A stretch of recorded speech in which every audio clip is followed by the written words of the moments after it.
Break पर आपण पुणी थे स्वागत। आपण देखुं आम आलोचना ब्रह्मांड रहस्य। प्रोफेसर सिंह जो प्रश्न मु ब्रेक पूर्व डॉक्टर मिश्र को पचारि भारतर वैज्ञानिक मानकर या गोटे बड़ अवदान रही है, विशेषकर आमर ओडिया वैज्ञानिक या अवदान रखती केते दूर आपण ए संपर्क कौन कहे?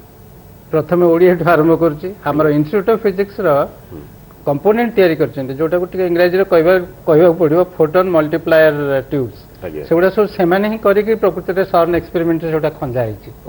आउ एक्सपेरिमेंट खंजा हिची सेमती Tata institute of fundamental research Saha institute of nuclear physics Indore रे हमर गोटे कैट बेली के अनुष्ठान अछि एडवांस टेक्नोलॉजी जो थे विभिन्न प्रकार जंत्रपाति तैयारी होची सेमाने सेठु मध्ये जंत्रपाति तैयारी करी सर्न पठेछन्ती जोटा से एक्सपेरिमेंट रे विभिन्न एक्सपेरिमेंट रे लागि छि। तेणु भारतर कंट्रीब्यूशन बहुत बेसी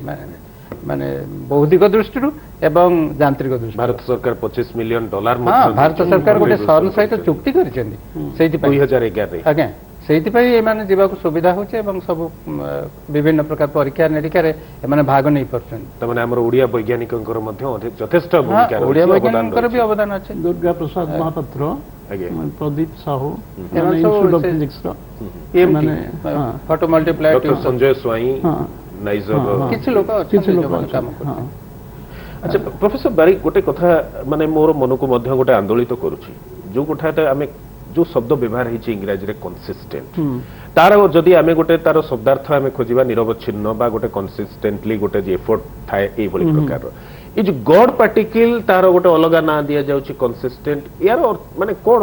माने को भली प्रकार रे एको रिलेट करा जाइची मु भाबुनी कंसिस्टेंट बोली ना दिया जाइची तार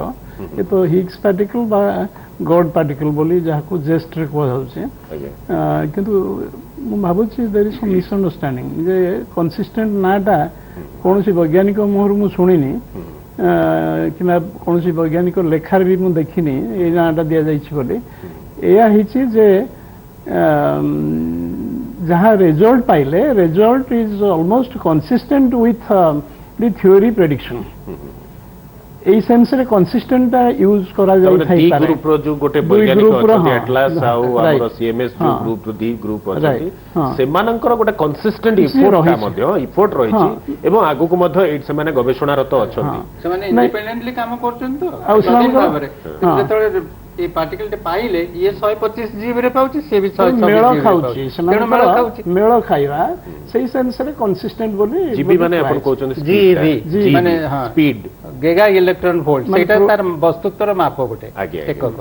प्रोटॉन कहली जे प्रोटॉन रहउची गोटी जीबी तार वस्तुत्व ये होची तार 125 गुण। डॉक्टर मिश्र जो कथा कहले जे गोटे जो आकर्षण विकर्षण न थाए कि केवल पॉजिटिव गोटे डिग्री गोटे उभय को चार्ज करा जाय छी चाहूची जे प्रकृति रे कोन मुझा आगुरु कहउथिली बहु उच्च शक्ति संपन्न करी गिरी प्रोटॉन दीटा को त्वरित करा जाउची सेही प्रोटॉन दीटा परस्पर सहित बाडे होउचंदी किंतु जोटा डॉक्टर मिश्र कहिले जे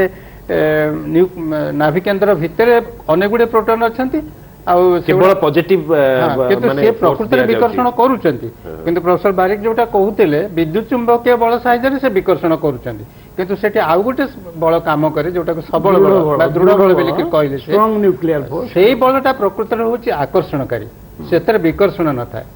सेटा आकर्षण केमिति हुए ना ता भीतर गोटे पायन बेली पार्टिकल अछि आमे प्रथमे धरिथिलु जे पायन ता प्रोटॉन प्रोटॉन भितर एपट सेपट होची पिलाटा जेमती बापा मां को कोळरु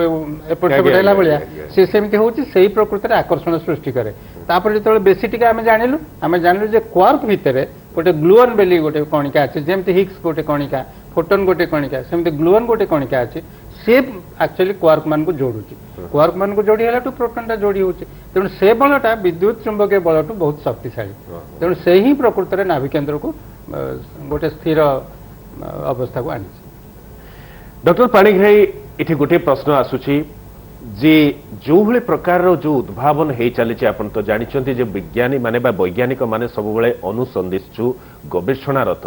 ए जो गोटे जो आसिला हिग्स बोसोन जो भले प्रकार थियोरी आसिला जो गोटे नुआ उपलब्धि हेची या द्वारा भविष्यतर वैज्ञानिक माने बा छात्र छात्री माननको ऊपर कोन या द्वारा गोटे माने लाभ बा सुफल मिलिबो?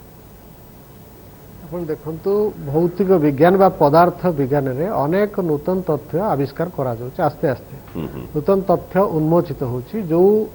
ज्ञान आम पाखे थिला से ज्ञानर परिसीमा वृद्धि पाउछि गोटे आ गोटे उदाहरण आपको देवी जे पृथ्वी रे जीवन जो उत्पत्ति हेछि पृथ्वी सूर्य ठू सृष्टि हेछि एवं से गोटे गैसियस पिंड थिला सूर्य भली जळुथला आस्ते आस्ते ठंडा हाई एमती कठिन अवस्था को आछि एवं परवर्ती समय रे एथिरे जीवनर उत्पत्ति हेछि समुद्र जल मध्य रे तो से जिनस प्रथमे परमाणु थिला अणु थिला तापर आस्ते आस्ते अधिक आउ टिके अधिक कॉम्प्लेक्स सब मॉलिक्यूल बा अणु परमाणु तैयारी हेले अजैविक स्तर रु जैविक स्तर को आसिले जहाँ को प्रोटीन कार्बोहाइड्रेट ये सब कहूचे न्यूक्लिक एसिड डीएनए आरएनए कहूचे एमती सब बहुत कठिन अणु तैयारी हेले ये सब जिनस आमको थ्योरी रे आम बुझौचु किंतु दुई जन साइंटिस्ट मिलर ओरे बोलिकी सेमाने तांको लैबोरेटरी रे परीक्षण करिक देखैले जे जीवन जेतेबेले प्रथमे सृष्टि हेतिला से समय रे कौन घटी थिवो ताकू तांको लैबोरेटरी रे गोटे एक्सपेरिमेंट करिकी अन्य मानकू देखै देले एवं सहज अणुरु आस्ते आस्ते कठिन प्रकार अणु किभଳି भाबरे सृष्टि हेई पारुछि ए प्रक्रिया रे तो बहु वर्ष परे पूर्वरु मिलियंस वर्ष पूर्वरु एमिति परिस्थिति रे पृथ्वी रे जीवन सृष्टि हेइथिवो बोली बुझैलु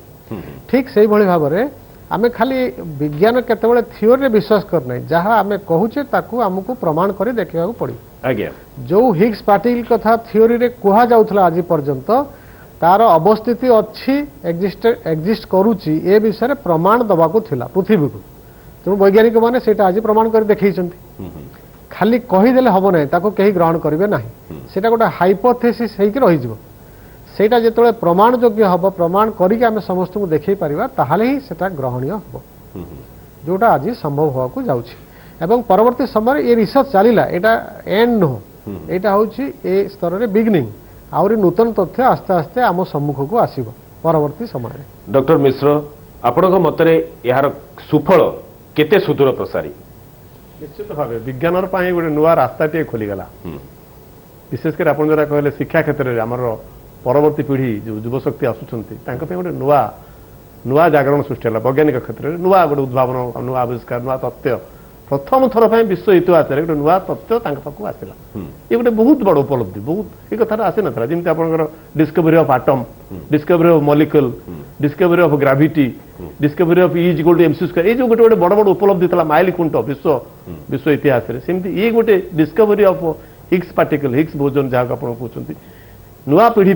विशेषकर नुआ वैज्ञानिक मानक नुआ छात्र मान स्कूल कॉलेज नुआ रास्ताटे खोलीदेला नुआ गवेषणार पथटे खोलीदेला जे ये जिनिसटा कौन विश्व ब्रह्मांड रहस्य उद्घाटन करने आज सहर लैबोरेटरी एत वैज्ञानिक काम कर जो आज उपलब्धि मिलला जो कणिकार आविष्कार है उद्भावन है तथापि मत कहते वैज्ञानिक 99.999% कॉन्फिडेंस लेवल ये आप कहले इफ बट जो कथा कहते मिली कणिकाटी हाथ को आसी तार उपलब्धि होती परीक्षण होती तथापि गोटे क्वेश्चन मार्क उंकी मारुची 99.999% उपलब्धि बोली कहुचे कहीं वैज्ञानिक कथा विज्ञान रे कौन शेष कथा न था कौटे गोटे फुल स्टॉप दे आप कहींपारे ये शेष कथा तेणु आउ गोटे वैज्ञानिक आसला गोटे नुआ तथ्य देव निश्चित तो विज्ञान रे गोटे शेष कथा ना गोटे फुल स्टॉप ना कहले शेष कथा गवेषणा निश्चित एक कथा सब क्षेत्र में तेणु विज्ञान जो उपलब्धि से गवेषणा माध्यम विज्ञान तथ्य माध्यम डॉक्टर पाणिग्राही कहले गोटे थ्योरी गोटे हाइपोथेसिस गोटे फिलोसफी सी गोटे अलग कथा किंतु विज्ञान वैज्ञानिक गवेषणा करी गोटे पार्टिकल को देखई पारुची एटा होची विश्व ब्रह्मांड रहस्यर एटा भेद करि पारिची तो ये गोटे बहुत उपलब्धि आगामी पीढ़ी पे आगामी युवशक्ति पे आगामी वैज्ञानिक समाज पे प्रोफेसर पारी ये गोटे कथा पुणी साधारण लोकों मनरे उंकी मारुची जो प्रश्न जे मानव संबलर कौन उपकार रे आसीबो एई सब जो वैज्ञानिक माने एई सब जो विभिन्न प्रकार सब गवेषणा करी तथ्य बाहरुछंती या द्वारा कौन गोटे सामग्रिक भाव जदि देखिबा ताले मानव संबलर उपकार केमती आसीबो काहे कि मु ए कथा कहूची कहीं समस्ते भय करती मृत्यु को समस्तंकर भय थाए मृत्यु प्रति माने 2012 जो भले प्रकार गोटे होता जे पृथ्वी ध्वंस हो पृथ्वीर आउ सत्ता रहिबो नाही हुए तो से को सभ्यतार आसी से को ज्योतिष विद्या हो शास्त्र हो से माने को भली प्रकार प्रोपागेशन करथिले जो भली प्रकार से कथा को छाड़ दियन किंतु मनीष मन भितरे ता मन भितरे जो मृत्यु प्रति ता प्रति गोटे भय रही से केतबेले मरिजिवो बा जीवसत्ता लोप हो जिवो ब्रह्मांड ध्वंस हो जिवो या द्वारा कौन से गोटे लाभ हम यह हूँ गोटे प्रश्न बा मानव जातिर कौन लाभ हम मानव संबलर कौन ये लाभ हम हाँ गोटे कथा मुझे कही रखे आम जो मौलिक विज्ञान जो गवेषणा ଆପାତତଃ ସମାଜ ଯେତେବେଳେ ଦେଖେ ଇଏ ଆମର କ'ଣ ଦରକାରରେ ଆସିବ, ସାଧାରଣ ଜୀବନର ସାଧନରେ ଇଏ କେଉଁ ଉପକାରରେ ଆସିବ ଏ ଜ୍ଞାନ।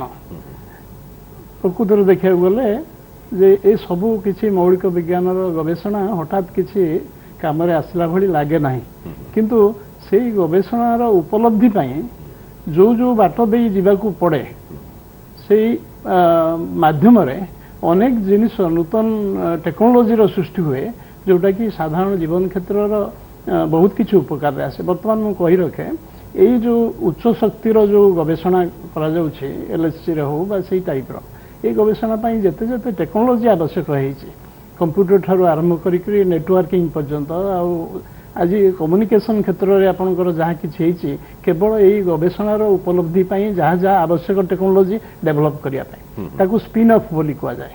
ବୁଝିଲେ, ଲେଜର ତତ୍ତ୍ୱ ଯେତେବେଳେ ଦେଇଥିଲେ ଜଣେ ବୈଜ୍ଞାନିକ, ସେ କ'ଣ ଜାଣିଥିଲେ ଲେଜରର ଉପକାରିତା ଏତେ ଅଛି ଯେଉଁଥିରେ କି ସର୍ଜରୀ ମଧ୍ୟ କରାଯାଇପାରିବ। ନ୍ୟୁଟନ ଯିଏ ଆବିଷ୍କାର କରିଥିଲେ ସେ କ'ଣ ଜାଣିଥିଲେ ଯେ ଦିନେ ନା ଦିନେ ଇଏ ଗୋଟେ ଇମେଜିଂ ଟେକ୍ନିକରେ ୟୁଜ୍ ହେଇପାରିବ। ଏମିତି ସମାଜର ଉପକାରରେ ଆସେ, କିନ୍ତୁ ଏଇ ମୌଳିକ ବିଜ୍ଞାନରୁ ସୃଷ୍ଟି ହେଇ ତେଣୁ ମୌଳିକ ବିଜ୍ଞାନକୁ ସମୃଦ୍ଧ କରିବାରେ ପଦାର୍ଥ ବିଜ୍ଞାନର ମଧ୍ୟ ଯଥେଷ୍ଟ ଅବଦାନ ରହିଛି। ଏ ହେଲା ଗୋଟେ। ଦ୍ୱିତୀୟ କଥା ମୁଁ କହି ରଖେ ଯେ ଦିନ ଥିଲା ଯେତେବେଳେ ବିଶ୍ୱ ବ୍ରହ୍ମାଣ୍ଡର ସୃଷ୍ଟି ଆଉ ତାର ବିବର୍ତ୍ତନ ଅନ୍ୟାନ୍ୟ ସବୁକିଛି ଏ ଥିଲା ଆଧ୍ୟାତ୍ମିକତାର ପରିସର ଭିତରେ, ଏ ବିଜ୍ଞାନର ପରିସର ଭିତରେ ଆଲୋଚନୀୟ ନୁହେଁ ବୋଲି ହବ ବୋଲି କେହି ବିଶ୍ୱାସ କରୁନଥିଲେ। କିନ୍ତୁ ଆଜି ପୂର୍ଣ୍ଣ ଭାବରେ ଏ ବିଜ୍ଞାନର ପରିସରକୁ ଆସିଗଲାଣି, ଆଉ ବିଜ୍ଞାନର ଏଇ ଗବେଷଣା ଆଉ ଅନୁସନ୍ଧାନ ଫଳରେ ଆମେ ଅନେକ କିଛି ତଥ୍ୟ ମଧ୍ୟ ଉଦ୍ଭାବନ କଲେଣି ଆଉ ଜାଣିଲେଣି ଯେ ଏ ବିଶ୍ୱ ବ୍ରହ୍ମାଣ୍ଡ କେମିତି ସୃଷ୍ଟି ହେଇଥିଲା, ଆଉ ସବୁକିଛି ବସ୍ତୁ ଜୀବଜଗତ କେମିତି ସୃଷ୍ଟି ହେଇଛି, ଆର ବିବର୍ତ୍ତନ କେମିତି, ଆଉ ଆର ଭବିଷ୍ୟତ ବି କ'ଣ ହବ, ଦିନେ ଏ ବିଶ୍ୱ ବ୍ରହ୍ମାଣ୍ଡ କିଭଳି ଭାବରେ ଲୀନ ହେଇଯିବ ସେ ବିଷୟରେ ମଧ୍ୟ ବିଜ୍ଞାନରୁ କିଛି ଆଭାସ ମିଳୁଛି। ପ୍ରଫେସର ସିଂ, ସଂକ୍ଷେପରେ କହିବେ ଯେ ଗୋଟିଏ ଯେଉଁଭଳି ପ୍ରକାର ଗୋଟେ ତତ୍ତ୍ୱ ଯାହା ପ୍ରଫେସର ବାରିକ କହିଲେ ଯେ ଗୋଟେ କିଭଳି ତତ୍ତ୍ୱ ରହସ୍ୟ, କିଭଳି ସୃଷ୍ଟିର ରହସ୍ୟ କେମିତି ତାକୁ ମଧ୍ୟ ଭେଦ କରିହେବ, ଯେତେ ଯେତେ ଏଇ ଗବେଷଣା ଯେତେବେଳେ ଆଗକୁ ବଢ଼ିବ, ଯେତେ ଯେତେ ୟାର ଗୋଟେ ଉତ୍କର୍ଷତା ମଧ୍ୟ ବୈଜ୍ଞାନିକମାନେ ପାଇବେ, ଚରମ ସୀମାରେ ପହଞ୍ଚିବେ, ସେଇଭଳି ପ୍ରକାର ଆପଣଙ୍କୁ ଲାଗୁଛି କି ଯେ ଆଗାମୀ ଦିନରେ ବୈଜ୍ଞାନିକମାନେ ବା ରିସର୍ଚ୍ଚ କରିକି ଏଭଳି ପ୍ରକାରର ମାନେ ସଫଳ ହେବେ ଯେ ସୃଷ୍ଟି କେବେ ଲୟ ହେବ ବା ସୃଷ୍ଟି କେବେ ଇଏ ହେବ, ସେଇଭଳି ପ୍ରକାର ସଫଳ ମିଳିବ? ଯାହା ପ୍ରଫେସର ବାରିକ କହିଲେ, ଏବେ ବି ଆମେ ଜାଣୁଛୁ ଆମର ବିଜ୍ଞାନର ଗବେଷଣା ଭିତରେ ବି ଆମେ ଅନୁମାନ କରିପାରୁଛୁ ଯେ ଏ ବିଶ୍ୱଟା କୋଉଭଳି ଭାବରେ ଗତି କରୁଛି ଏବଂ ତାର ଶେଷ ଫଳାଫଳ କ'ଣ। ତେଣୁ ଯାହା କହନ୍ତି ଗୀତାରେ ଅଛି ଜାତସ୍ୟ ହି ଧ୍ରୁବ ମୃତ୍ୟୁ, ତେଣୁ ମୃତ୍ୟୁ ଅନିବାର୍ଯ୍ୟ, କିନ୍ତୁ ସେ ମୃତ୍ୟୁଟାକୁ ଆମେ ଅଟକେଇ ପାରୁଛୁ। ଆମର ଦେଖନ୍ତୁ ଅବିକା ବଞ୍ଚୁଛୁ ମନେକରନ୍ତୁ ଭାରତବର୍ଷରେ 64 ବର୍ଷ 65 ବର୍ଷ ଯାକେ, ଆମେରିକାରେ 80 ବର୍ଷ ଯାକେ ବଞ୍ଚୁଛନ୍ତି। ଆମର ଏଇ ଦେଶ ଭିତରେ ବି ପାର୍ଥକ୍ୟ ଅଛି, ତାର ମୂଳ କାରଣ ହେଲା ସେମାନେ ବିଜ୍ଞାନରେ ଟିକେ ଆଗେଇଛନ୍ତି ବୋଲି। ତେଣୁ ପ୍ରକୃତରେ ଆଉ ଆପଣ ଯୋଉଟା କହିଲେ ଅମର ହବା କଥା, ପ୍ରକୃତରେ ସେଇ ଲୋକ ହିଁ ଅମର ଯାହାର ଯଶ ଅଛି। ତେଣୁ ପ୍ରକୃତରେ ଯୋଉମାନେ ମନେକରନ୍ତୁ ଆଇନଷ୍ଟାଇନ କେବେଠୁ ମରିଗଲେଣି, ନ୍ୟୁଟନ କେବେଠୁ ମରିଗଲେଣି, ଆମର ଆର୍ଯ୍ୟଭଟ୍ଟ କେବେଠୁ ମରିଗଲେଣି, ଆମେ ସେମାନଙ୍କୁ ମନେ ରଖିଛୁ କାହିଁକିନା ସେମାନେ କିଛି କିଛି କାମ କରି ଯୋଉ କାମ କି ପ୍ରକୃତରେ ଜ୍ଞାନ ଜଗତର କଥା ଏବଂ ସେ ଜ୍ଞାନ ହିଁ ଆମକୁ ସଭ୍ୟତା ଦେଇଛି। ତେଣୁ ଆମେ ସେଥିପାଇଁ ସେମାନଙ୍କ ପାଖରେ ଚିରଋଣୀ ହେଇଛୁ ଏବଂ ସେମାନଙ୍କୁ ମନେ ରଖିଛୁ। ତେଣୁ ପ୍ରକୃତରେ ଯଦି ଆମେ ମୃତ୍ୟୁଠୁ ଦୂରେଇବାକୁ ଚାହୁଁଛୁ, ଅମର ହେବାକୁ ଚାହୁଁଛୁ, ତାହେଲେ ପ୍ରକୃତି କଥା ନ ଭାବିକିରି ଆମେ କିପରି ଯଶ ପାଇବୁ ଜୀବନରେ, professor Singh, professor Barik, doctor Mishra, doctor Panigrahi, ଆପଣମାନଙ୍କୁ ବହୁତ ବହୁତ ଧନ୍ୟବାଦ। ଆଜି ଆପଣ ଏଇ ଯୋଉ ବିରାଟ ବଡ଼ ଯୋଉ ଗୋଟେ ବିଗ୍ ବ୍ୟାଙ୍ଗ ଥିଓରି କୁହନ୍ତୁ ବା ଏଇ ଯୋଉ ଗଡ୍ ପାର୍ଟିକଲ କୁହନ୍ତୁ ସେ ସମ୍ପର୍କରେ ଆଜି ବୁଝେଇକିରି ଆମର ଦର୍ଶକ ବନ୍ଧୁମାନଙ୍କୁ ଏତେ ସୁନ୍ଦର ଭାବେ ବୁଝେଇଲେ, ସେଥିପାଇଁ ଆପଣଙ୍କୁ ବହୁତ ବହୁତ ଧନ୍ୟବାଦ। ଆଗକୁ ଦେଖିବା ଗଡ୍ ପାର୍ଟିକଲ ବା କନସିଷ୍ଟେଣ୍ଟ ବା ଯାହା କୁହାଯାଉଛି ଇଂରାଜୀ ବା ବୈଜ୍ଞାନିକ ଭାଷାରେ ତାର କ'ଣ କ'ଣ ନୂତନ ତଥ୍ୟ ବ୍ରହ୍ମାଣ୍ଡର ରହସ୍ୟକୁ ଉନ୍ମୋଚନ କରିବାରେ ସଫଳ ହେଉଛି। ଆଜିର ଆଲୋଚନାକୁ ଏଇଠି ରଖୁଛୁ। ନମସ୍କାର।